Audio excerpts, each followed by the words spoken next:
Saudara, selamat datang di podcast Aiman Wicaksono musim kedua. Eksklusif, Aiman akan menceritakan kisah hidupnya sebagai jurnalis serta menguak hal yang belum pernah disampaikan olehnya di program Aiman Kompas TV. Selamat mendengarkan. Sewaktu kecil, selain punya cita-cita, kita pasti punya sosok yang dijadikan idola.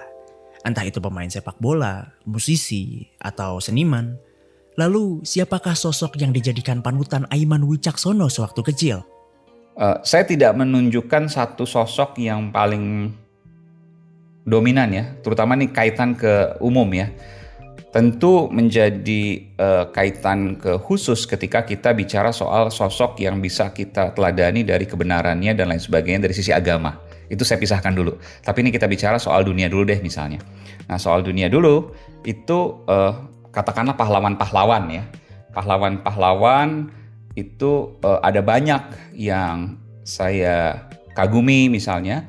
Dan diambil nilai-nilai. Jadi saya selalu mengambil nilai yang baik dari para pahlawan itu. Misalnya Muhammad Hatta dikenal dengan religiusitas, dikenal dengan kesahajaannya dia. Lalu kemudian Bung Karno dengan perjuangannya, dengan pemikirannya, ideologi pemikiran yang kemudian digali oleh Bung Karno sehingga menemukan berbagai jati diri bangsa Indonesia.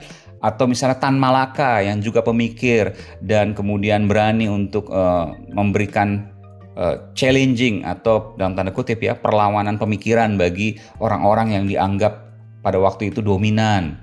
Lalu kemudian juga ada Sultan Syahrir yang juga bersahaja dan kemudian juga bersifat sosial, membantu dan lain sebagainya. Ini hal-hal yang memang saya teladani dari para pahlawan kita yang kita juga harus mengetahui kiprah mereka. Kebetulan saya juga senang membaca buku-buku biografi baik pahlawan di Indonesia maupun juga tokoh-tokoh di luar. Dan itu menjadi nilai penting buat saya untuk saya ambil nilainya. Jadi kalau tanya satu persatu mungkin tidak, tetapi yang saya miliki adalah bagaimana kita meneladani nilai-nilai, khususnya kita bicara soal para pejuang kita ya. Dan juga mungkin juga tokoh-tokoh di luar yang bisa kita lihat dan kita ambil secara positif nilai-nilai mereka.